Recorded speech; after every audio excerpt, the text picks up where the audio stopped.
Hey everyone, I just played Amnesia the Bunker, and it was pretty memorable. I'm the first person to use that wordplay. The latest entry in Frictional's Amnesia series sets the player against an invincible monster in the dark depths of a French bunker during the height of the First World War, with only one objective: escape. It's a game of cat and mouse that prioritizes mechanics over narrative for the first time in the franchise's history, and at its best, it's able to be genuinely frightening. But it's also a clown box with an assortment of colourful wigs and big squeaky shoes that can turn the experience from overwhelming horror to an exercise in slapstick comedy. It feels like an experiment that grew out of control and breached containment in the most fascinating way, so let's talk about it. But before I get my hands into the guts of this game, we need to talk about the rest of the Amnesia series and my fraught history with it. It's worth remembering that Amnesia the Dark Descent released during a period when good horror games were pretty rare. It's not like today where there are a ton of horror games coming from both the AAA industry and the indie scene in a huge variety of styles. Back in 2010, if you looked up horror games on Steam, you'd only get a couple dozen results, few of which were actually worth playing. There were exceptions, of course. Dead Space is a pretty obvious one, Frictional's own Penumbra series is another, but there was a gap in the market that a lot of people, myself included, wanted filled. Amnesia the Dark Descent scratched that itch, even if experienced secondhand through a YouTube Let's Play. Amnesia is one of the games like Five Nights at Freddy's that actually kicked off the whole YouTube Let's Play phenomenon, and is partly responsible for the gaming horror revival of the mid to late 2010s that we're still enjoying today. Amnesia the Dark Descent hit at just the right time, in just the right way, that it's grown into an untouchable classic of video game horror, though I've always had mixed feelings about it. At the time I thought the Dark Descent was pretty overrated. It has a great first act in a big gothic castle that very quickly devolves into a linear run of tunnels, caves, and sewers. I recently played through all the Amnesia games, and sometimes when I go back to things that I dismissed as a younger man, I find I was wrong to write it off so quickly, but not in this case. My opinion on the Dark Descent did not change during my recent playthrough. The scripted scares and atmosphere of the early game are great, but the whole thing falls apart the second one of the goofy-looking enemies actually shuffles on screen with the task of hunting you down through yet another dark tunnel. Despite my thoughts on the Dark Descent, I was actually kind of hyped for a machine for pigs, given the promised improvements to environments and enemy AI. Needless to say, I was pretty disappointed. It's easily the worst game in the franchise. I enjoyed the story's themes, I still do, but mechanically, it's a 3-hour walk down a hallway that long outstays its welcome, and is far worse than any other Amnesia game at hiding how rigidly linear it is. I played Rebirth for the first time this year, and I was pleasantly surprised. I loved the desert setting, I loved the maternal focus of the story, I loved the more complicated puzzles, I loved the big horror set pieces. It still fell into a lot of the franchise's usual foibles when it came to enemy encounter design and the endings, but the rest of the game was so good that I was largely able to overlook them here. I didn't even mind how talkative the lead character was. I think it's because I went into the game with lowered expectations, given Rebirth's mixed reputation and my own thoughts on the Dark Descent, that it was actually able to grab me the same way Soma did. The French fort and the Roman ruins were great, some of the most fun I've had in a horror game this year, but they were also largely scripted set pieces, where the developers were able to curate the atmosphere and enemy encounters. And there's nothing wrong with that. Frictional has always excelled at that kind of experience, which brings us to The Bunker, a game that eschews scripted set pieces in favour of mechanical freedoms. Do you see where I'm going with this? Not that Frictional had much choice. The niche Amnesia the Dark Descent helped carve out in 2010 had become oversaturated by 2020. A heavily scripted horror game that leaves you defenseless against its monsters has been done to death. The few mechanical differences Amnesia Rebirth did offer weren't enough to keep the formula fresh. The genre had moved on, so Amnesia had to move with it. The Bunker may not be innovative the same way the Dark Descent was, but it's not exactly derivative either. Alien Isolation and the recent Resident Evils are obvious inspirations on the surface, but experientially the Bunker has more in common with another horror game I've covered, Stay Out of the House. It's a blend of survival horror and immersive sim, with a little randomization thrown into taste and very little plot. It's just you and the monster alone in the dark, but for once, you're not defenseless. The Bunker is the first game in the franchise to offer the player more than a cupboard to hide in. You get a service revolver pretty early on, and there are a bunch of throwables like grenades and flares to scavenge around the environment. equipment. Bullets are rare, and you have to load each and every one of them into the gun manually, but that just adds to the tension of any given moment. Do you risk reloading when you know the beast is on the prowl, or do you wait until you're safe behind a locked door? The bunker isn't a shooter just by virtue of giving the player a gun, and the combat isn't paced like one. It's slow, it's loud, it's risky, and it's great. It's counterintuitive, but I've always found horror games that give you access to weapons to be far more effective in their scares than ones that don't. Leaving the player defenseless the whole time doesn't just limit mechanical variety when it comes to enemy encounters, it creates a hard ceiling of tension that will only get lower the longer you play, and the more you learn about how the game's AI works. Handing the player a gun offers a level of security that lets the tension simmer for a little bit before the monster appears, and all that comfort goes up in smoke. Do you run? Do you fight? Do you risk wasting bullets or bank it all on the hope you can slip by unnoticed? What if you miss? What if it's not enough? What if the grenade you threw doesn't go off in time? What if the monster finds you anyway? After 3 games of being able to do nothing but run and hide, the bunker's combat was such a breath of fresh air. It offers so much more variety in how a player can respond to sticky situations, and it forces you to make that decision in a matter of seconds, when the tension is at its highest, when a moment's hesitation could mean the difference between making it to safety or a gruesome death. Even when I was out of bullets and had the revolver stored safely in the item box to free up inventory space, I often found myself carrying around a grenade like a kid carrying a stuffed toy, just to reassure myself that I wasn't defenseless. This despite knowing full well that if the monster did catch me unawares, I stood no chance of pulling the pin in time to make a difference. It's a paradox of horror game design that, when done well, can provoke bigger scares than if weapons hadn't been included at all. Sure, too much firepower and the gun loses its bite, but the bunker manages to find that sweet spot where the weapons are just powerful enough to save your skin, but still too clunky to be a crutch. What weight they have though. You feel it when you pull the trigger, or when a grenade goes off.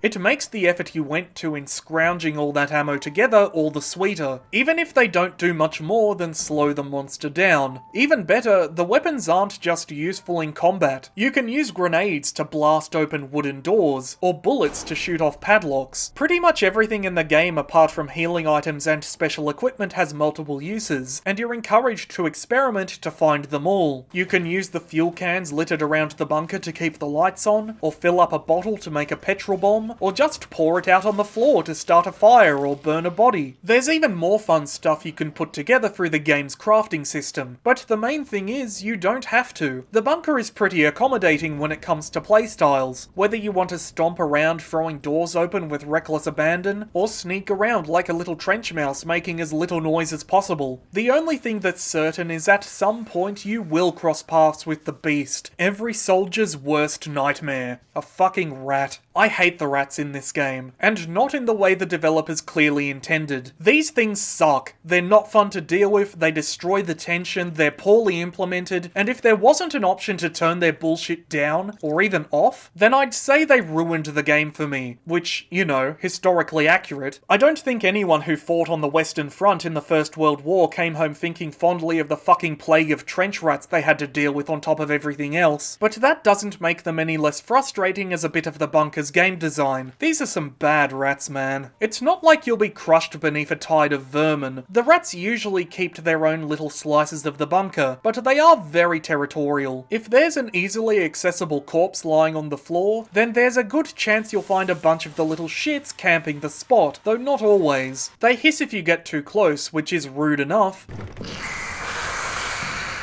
But if you try to slip on by, they will bite you. You can't run past them, you can't jump over them, you just have to pay the rat tax and live with it. Which is really fucking annoying because they are always in the way of where you want to be. Sometimes you might be able to find ways around them, like going through the mess hole in the soldiers' quarters to get around this lot here. But good fucking luck finding a way around these motherfuckers camping the only way in and out of maintenance. To be fair, there are ways to deal with them. You can distract them with with meat, or ward them off with a bright light, or smoke them out with a gas grenade. You can even bonk them on the head with something heavy if you really care to. But they'll always be back. Always. And usually before you can actually get past them too. At one point in my original playthrough, I got so fed up with these fucking things that I took out the revolver and started blasting them to bits. And before I had even dealt with the 4 original rats, a 5th had already slinked out of a hole in the wall to replace the ones I'd killed. The only way to permanently deal with them is to douse a corpse in petrol and cook it well done. Because if Ratatouille taught us anything, it's that rats are food snobs, and they demand their steak done medium rare. Anything else is just a waste of good meat. I didn't actually pick up on the fact you could use fuel to burn the bodies and get rid of the rats on my first playthrough, even though the game practically screams it at you at certain points. It's something I only realised while recording the game back for this video, but it did little to soften my thoughts on the rats due to the fact fuel is still so precious, and you'll need something else like the lighter to set the stuff off anyway. It's so much extra effort and such a waste of resources, at least in the way that I like to play, that I can't think of anywhere I'd actually be compelled to do it other than at the choke point here between the officers' quarters and maintenance. The rest of them just aren't worth the effort, especially since the attempt will usually draw the biggest rat of all. It's kind of hard to talk about the monster mechanically because it's honestly the least interesting aspect of the gameplay for me. You'll always know when it's around because it's not exactly subtle. Dust falls from the ceiling whenever it's zooming between the walls, and it has some of the worst sounds I've ever heard a video game monster make. Sometimes it just crawls down to one of the rat holes and sticks out a claw to test the air, but you'll usually be able to tell if it's around because it throws up huge clouds of dust, and if it's in your line of sight, everything will go blurry in that classic Amnesia style. Also, it makes the lights flicker. I can't believe I didn't put that in the script or catch the emission during recording. That's literally the most noticeable thing about it, not the dust. The dust is meaningless. If you keep the generator running, it'll mostly stay out of your way. The game makes it pretty clear that the fucker hates light. It's only if you cause a real big ruckus that it'll emerge while the lights are on, but when the generator shuts down, and make no mistake, it will shut down, then all bets are off. It'll wriggle its way out of the walls and start hunting you down, or at least that's what the game wants you to think. In my experience, I never got the sense that it was looking for me, or that it was in any way smart. It usually just lingered in the same general area, and sometimes it found me, and sometimes it didn't. Sometimes I felt like it was using wall hacks. Sometimes I felt like it had no idea where I was. What was so incredible about Alien Isolation's Xenomorph is that it genuinely came off as intelligent, that it learned from every encounter you had with it, that it was actually actively hunting you. It wasn't a perfect organism, it could come off as pretty dumb occasionally, but the illusion was good enough that Alien Isolation is the only game I can think of in the last decade to actually give me nightmares. The Bunker's beast just doesn't compare. I remember one time during this playthrough when I was hiding in the guard room of the prison. The power had gone out, and the beast was on the hunt. I heard the monster smash through a door in the nearby storeroom into some explosive barrels, and scare himself back into the walls.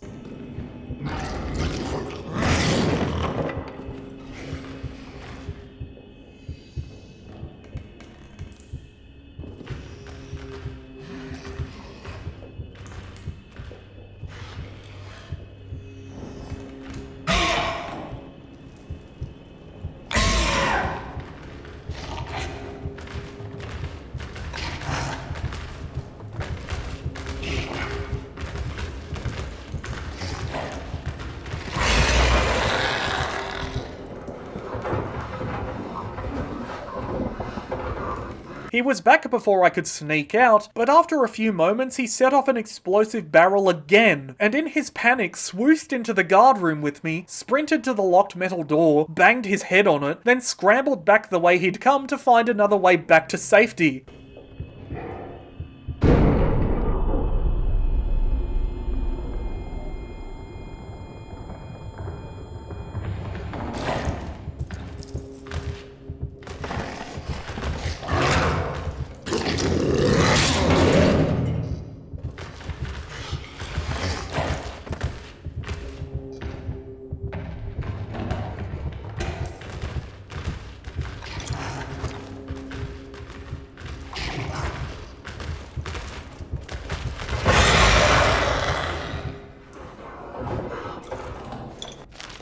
I was dumbstruck. I could not believe it went through a whole Looney Tunes routine right in front of me. The only moments where I actually felt menaced by it were, funnily enough, the few scripted scenes where the game dictates that the monster emerge from the walls and go after you, even if the generator's running. Sound is stated to be a major factor in attracting the monster, and I don't doubt that. It pretty reliably showed up even when I did something as mundane as jump over a tripwire, but it still felt like a coin toss on whether or not it would beeline right to me, even if I was lying prone under some furniture in complete darkness, quiet as the dead. Familiarity with the monster shatters the tension in any horror media, but it's especially true here because once I figured out how the thing worked, I never felt threatened by it again. I'm still more frustrated by the rats than I am by the big chap. I thought maybe it was because I played the game on normal for my first run, but even on hard, as you see in this recording, I was able to run rings around the boy, whether in stealth or combat.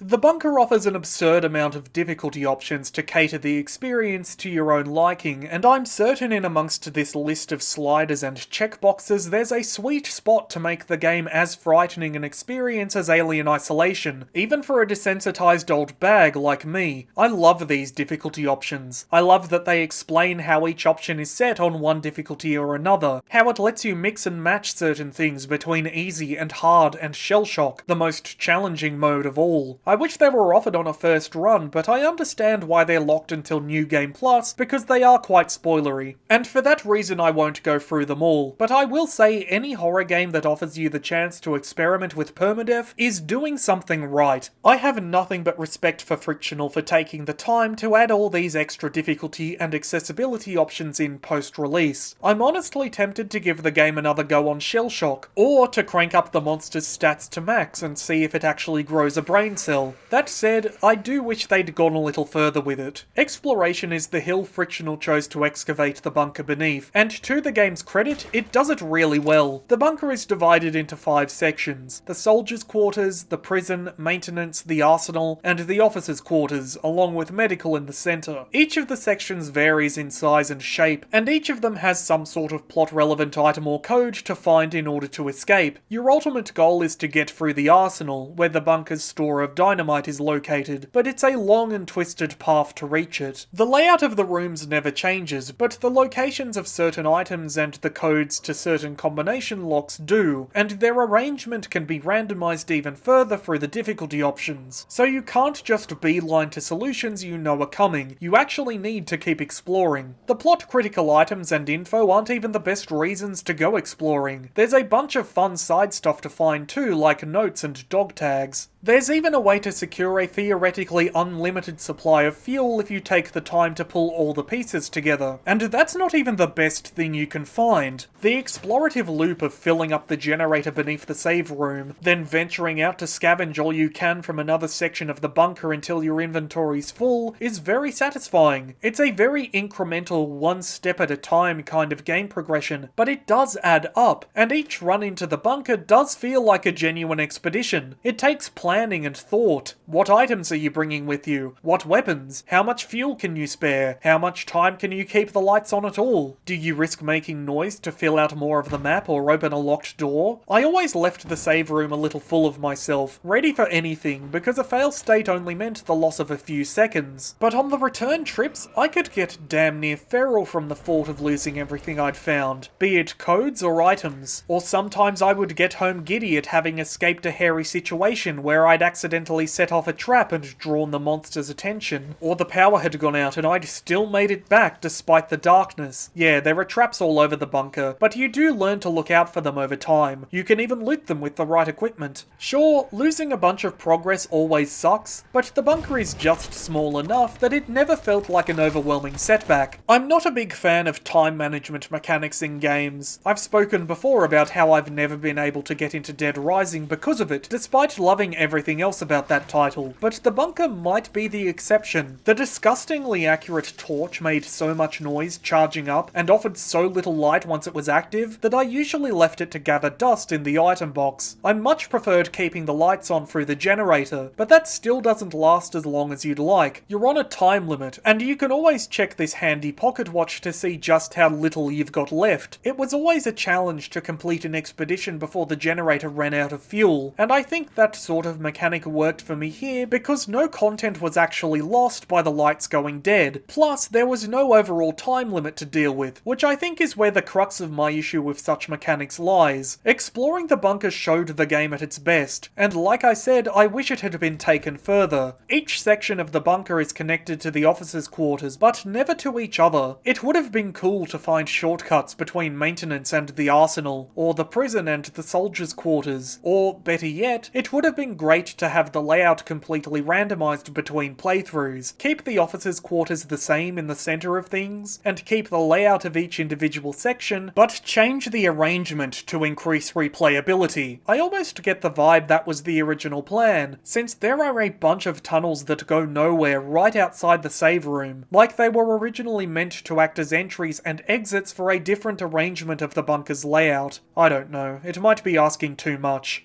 The last thing I have to talk about is the game's inventory, which I really like. The hand that serves as a health bar is a little odd, but it's also quite charming, and after the initial jump scare of having it rush at the screen, it really grew on me. You can increase the size of your inventory by finding pocket bags around the bunker, and you can end up with quite a bit of space. But what I really love about the inventory is how it arranges notes and codes. If you find a code, it'll be recorded on this screen, and even crossed out once it's used, which is great. Even better, you can arrange the notes you pick up by author or by date, which is such a little thing, but goes such great lengths in helping tell the game's backstory in an understandable and accessible way. Plot-relevant notes are even marked with little red pins. It's really good. No notes. The only thing the gameplay is really missing is not Amnesia's iconic sanity system. I don't actually mind the absence of that, given the bunker is going for a different kind of experience. No, what it's really missing is a proper tutorial.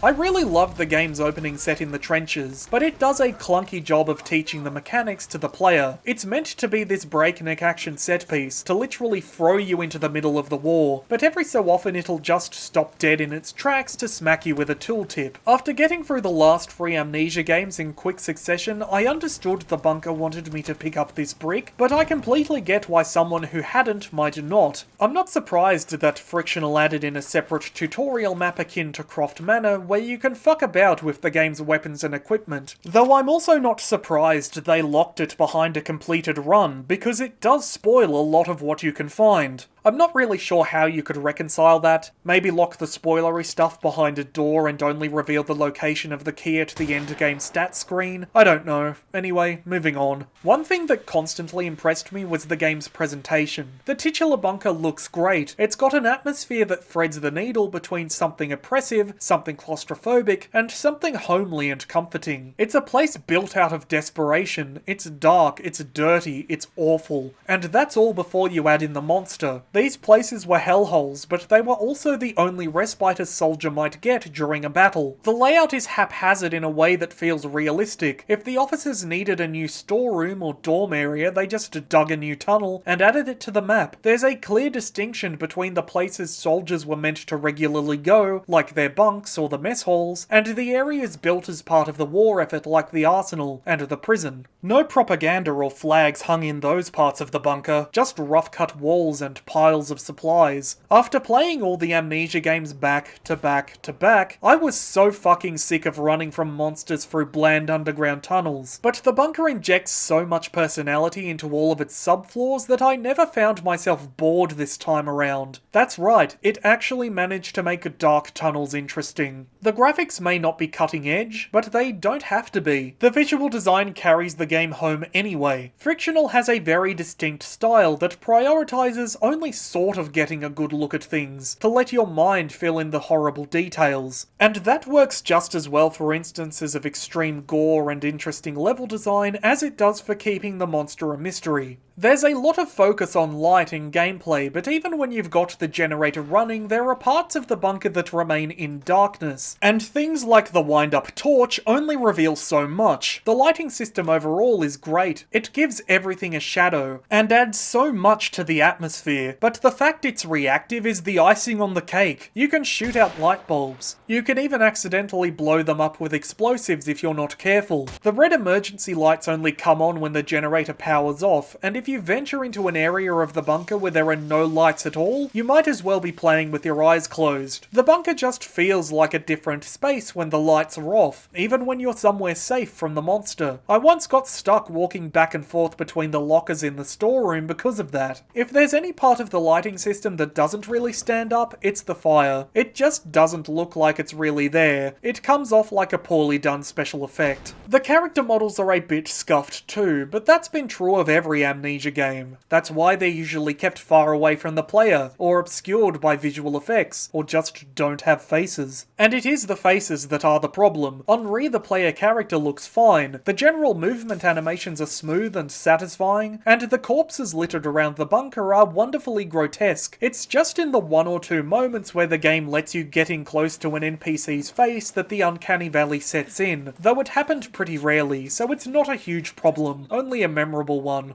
Unfortunately, the one NPC you're going to have in your face most of all is also the bunker's worst. Amnesia has always had a problem with goofy looking monsters, a problem that it's tried to hide behind visual effects and sound design and the player's own panic, but has never been able to escape. The one exception is the shadow of the orb, a cosmic force heralded by the appearance of fleshy tumours that sounds like a runaway train flying down a tunnel to crush you under its wheels. Every other monster in the franchise just makes me laugh, because every time I play one of these games I have an experience that shatters any suspense the enemies try to build. I remember in my very first playthrough of The Dark Descent over a decade ago, I ended up having a staring contest with one of the grunts in the dungeons when I managed to jump out of its reach and the AI didn't know how to respond. I got a real good look at it, even through the game's extra effects, and it was never scary again. Frustration can kill fear just as easily as frivolity too. In my recent playthrough of The Dark Descent, another enemy punched me through a wall in the sewers, and I got a good look at that one too when I turned around to say, "Dude, what the fuck?" In A Machine for Pigs, the enemies refused to follow me around corners. In Rebirth, I ran myself through a wall, and then just stood there awkwardly with the enemy who had been chasing me because neither of us knew what to do. Here in the bunker, my first encounter with the monster went like this. The lights were off, the beast was on the prowl, and I was crouched in a corner of the soldiers' quarters right beside a wooden door. Then, just as the tension was about to crescendo, the monster very daintily pulled open the door beside me, tippy-toed out into the hallway like someone trying to be quiet on a late night run to the bathroom, and instantly spun 360 degrees to rip my head off. I burst out laughing. I couldn't believe it had animations like that, and I never took it seriously again. Even if that moment hadn't happened, I don't think I'd find it that frightening because it's still pretty goofy looking, like if Cookie Monster had a particularly bad case of mange. There were still moments where it got to me, like when it appeared at the end of this hallway, my only way out of the area, right after the power had died. And there were some great intense combat encounters, like when I made a run for the dynamite in the arsenal. But there were also times where it felt like we jump scared each other, like here when I rounded a corner to find it just hanging out. I felt like I'd just lived that classic video of a guy and a bear scaring the shit out of each other. Credit where it's due though, the monster's sound design is fantastic. The noises this thing makes are viscerally unpleasant. They sold the threat of the thing so much more than any personal encounter I had with it.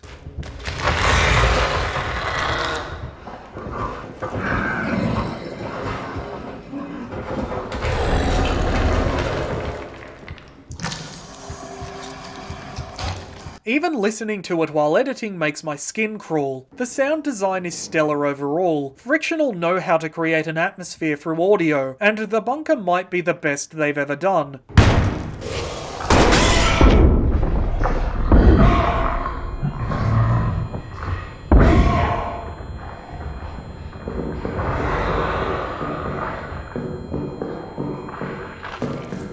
Gunshots have weight. They leave your ears ringing. The whir of the flashlight. The snap of the bolt cutters. The crackle of the save room lantern. The quiet drone of the empty hallways.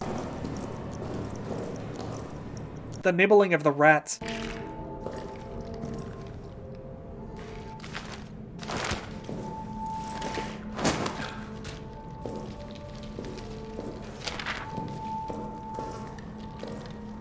the death throes of the generator as it runs out of fuel.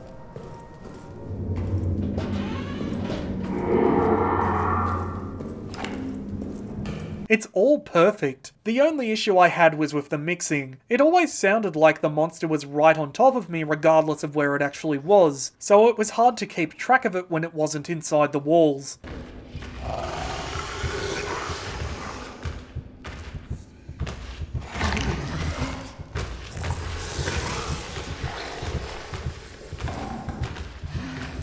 The game rarely indulges in music, but what is there is very effective too. The save room theme isn't just a comfort, it's the sound of victory, the knowledge that you set out on an expedition and made it back alive.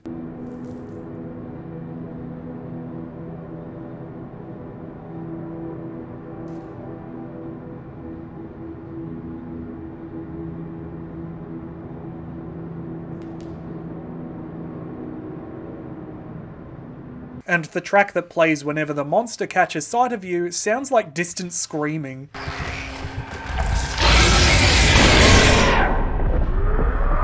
The voice acting is great too, though there's very little of it. Most of it comes from the voiced notes you can find around the bunker, and they're pretty good. 9th of July.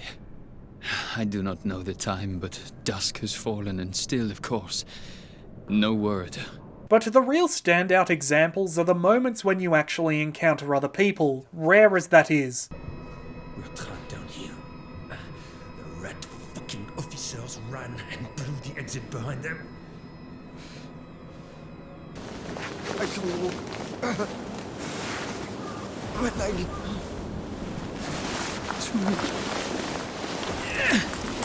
I'll get you back to safety. Just hold on to me. Presentation is the heart and soul of any horror game, and if Bunker was played with sound alone, it would be one of the most terrifying things ever made. Thanks to the lighting system, you are often in the dark, and that's when the bunker is at its most intense. But as usual, the monster design just drags it back a step for me. I jumped more times from the occasional German artillery strike than from any encounter with the monster. Even the rats are kind of goofy looking. At least there weren't too many glitches this time around. Some shelves in the arsenal seemed to stay destroyed even though I died, and I caught Spoilers. T-posing upon death in my first playthrough, but that was about it. There was a little slowdown during recording, as you can probably see in the video, but running on its own, the bunker was smooth as butter, with the one notable exception of the load zones. These things are so clunky, and there's nothing the game does to hide them. If they just looked bad, that would be one thing, but nothing carries over between areas. If you're getting chased by the monster, you can make an easy getaway through a loading screen. You can't even carry stuff between them outside of your inventory. I tried bringing a big brick through to a different area, and it sort of worked initially, but when I returned after saving, it no longer acted like an object, it was just an empty texture on the ground. It wasn't game-breaking or anything, but it did stand out given the bunker encourages player experimentation, the depths of which will always reach beyond what the developers alone can conjure up or implement, even if it's something as simple as dragging a brick between areas.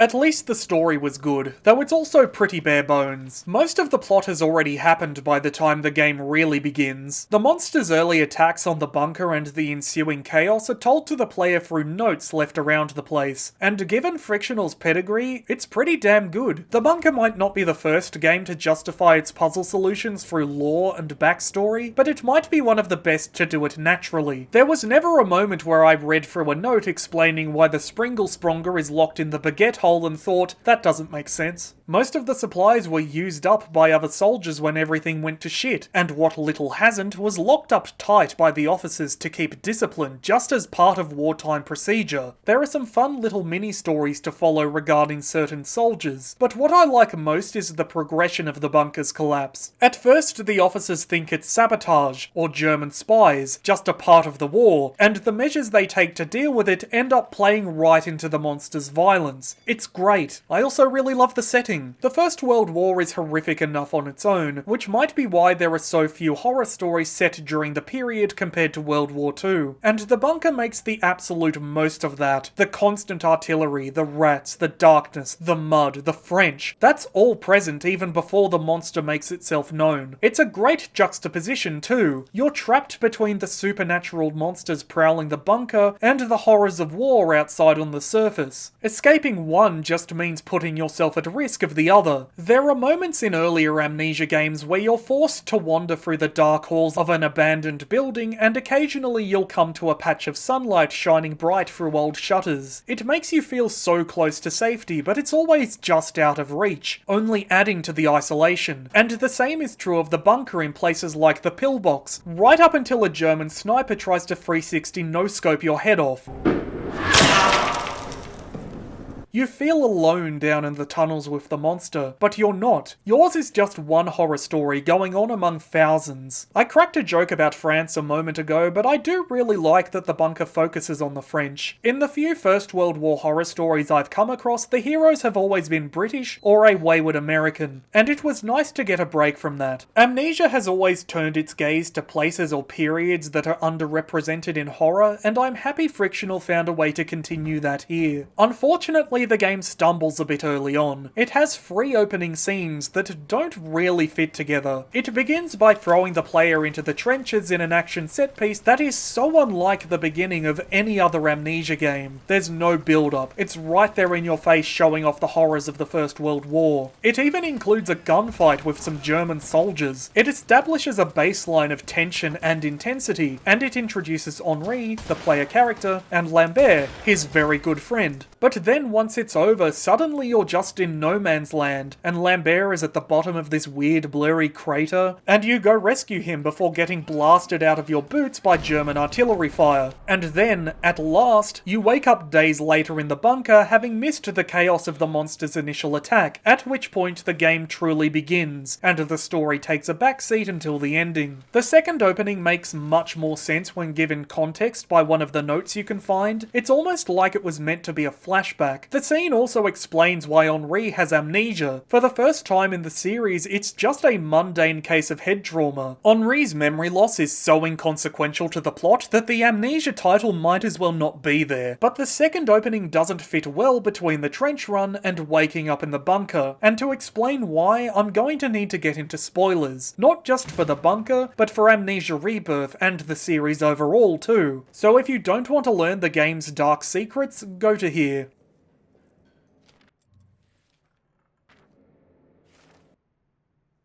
I'm almost certain the bunker began as an expansion pack for Rebirth that grew into its own thing. They are so closely connected in so many ways that go beyond simple reference. It's not just the reused assets, of which there are many. Bunker just doesn't make as much sense without the context provided by Rebirth. One of Rebirth's biggest twists is that many of the game's lead characters have begun turning into monsters because they drank some tainted water from the other world Alexander was trying so hard to reach in the Dark Descent. The transformation doesn't just twist them into mindless beasts, it makes them into sadistic monsters that revel in traumatizing their victims, drawing out the pain and the terror for as long as possible before they expire. The monster from the bunker is no different. The game makes it pretty clear that Lambert is the beast terrorizing the place. His notes profess the same sadistic tendencies at the onset of his transformation as the characters from Rebirth undergoing the change, and Henri's guilt at having done this to his very good friend just to get out of watch duty, even by accident, is the basis of his motivations beyond simple survival. You don't need to have played Rebirth to get all of that. Bunker isn't going to lock you out of the loop for not being the most obsessive of Amnesia fans. The story works perfectly fine on its own. Not everything needs so specific of an answer. It's just the way it's presented that makes me think it was meant to be an expansion. Roman ruins play a huge part in Rebirth, so the second I heard the French soldiers had discovered similar similar tunnels while excavating the bunker, it was an instant tell that both games were dealing with the same sort of horrors. And if that wasn't enough, the crater from the prologue is revealed to be covered with weird black stone and spicy Gatorade, telltale signs of the otherworld's presence on Earth from Rebirth. If you saw this at the start of the game, you'd know instantly what Henri was about to do to Lambert, even accidentally, but the bunker hides the pit lake full of floating rocks behind a weird forced blur that almost looks like a graphical glitch from above, and creative if conspicuous camera angles from below, which says to me the game wants this to be a big reveal, and in my case it worked because I played the other Amnesias back to back over the course of a month. But I wonder if it would work as well for someone who hadn't played Rebirth since release years earlier, or never touched the franchise at all. If The Bunker is the only Amnesia game you've ever played, you might see this and go, yeah, that's pretty weird, that's probably what caused the monster. But it's not the punch to the gut you feel after having gone through an entire other experience where these rocks meant you were in for a real bad time. Obscuring the crater to preserve the twist only makes sense to me from a design perspective if Bunker was meant to be an expansion pack for Rebirth. On its own, it just comes off as a very clunky introduction to a now separate game. That clunkiness is also true of the endings. The game's commitment to non-linear progression and gameplay means the narrative can be summed up with: you wake up, you sneak through the arsenal and get a bundle of dynamite, you creep through the Roman tunnels to recover a plunger for the detonator, and then you escape. There are little set pieces littered around the bunker, but they're all completely optional. What matters is getting the fuck out before the monster finds you. Blowing up the entrance to the bunker doesn't actually end the game though. It drops you into a separate, stranger part of the ruins for a final battle with the beast. I really don't like the setup to the showdown. The way Frictional often has you complete a bunch of puzzles or collect a bunch of items to remove an obstacle in your path, only for the sequence to end with you suddenly falling through the floor into a different area while trying to open a more obvious door, sucks. It's a shock, sure, but it also renders all the effort you went to in completing the actual given objective pointless. Anyway, the arena is pretty cool, fair dues, but the fight is jank as fuck. You're meant to lure Lambert out onto one of the old rotting wooden bridges and blast it away from under him while he's distracted, but it only works some of the time. Sometimes he just decides it doesn't count and leaps from a fucking standing position to safety. Other times the game decides he's not far enough from a pillar when you fire, so he manages to survive with one pinky toe still on solid ground. The jank of this fight is so bad I actually discovered the game has multiple endings because of it, though the differences are minimal. One time I tried to shoot the floor out from under Lambert and he decided, no,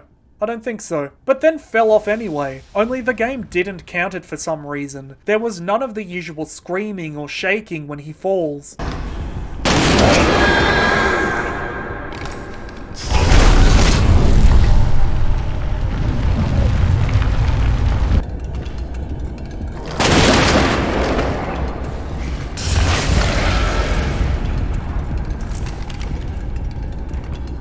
I had to build my own way over this wall, and I genuinely thought the game had glitched until Lambert joined Henri in escaping into no man's land during the ending. That's really the only difference though. Henri ends up on the sharp end of a German patrol either way, which is certainly believable, but not particularly satisfying. This fight is another reason I think The Bunker started off as an expansion pack. It feels like it was only added in once it was spun off into its own game, to give the ending more of a climax, and that's why it's so unbelievably jank. It just didn't get enough attention before release. It's a very odd, off-key note on which to play out what is otherwise a solid experience. Amnesia the Bunker feels like an experiment in gameplay and randomization that grew out of hand. I said in the spoiler section that I believe the Bunker started off as an expansion pack for Amnesia Rebirth, and to elaborate on that beyond the story elements and reused assets, it just feels like a safer bet for a developer known for their curated narratives and set pieces to test out a greater focus on non-linear game design and combat mechanics in the form of downloadable content. There's less risk that way. It doesn't have to be too big or too long. You can get a little rough and weird with it because you can always refine what works for the next full release. The Bunker certainly gets weird with it, at least when it comes to the classic Amnesia formula, but it's also caught in scale and scope between expansion pack and full game, and that is where the experience comes apart for me. If it did start off as DLC, I understand why Frictional decided to make it into to its own full release because it's just too big and too different from Amnesia Rebirth to work as an expansion.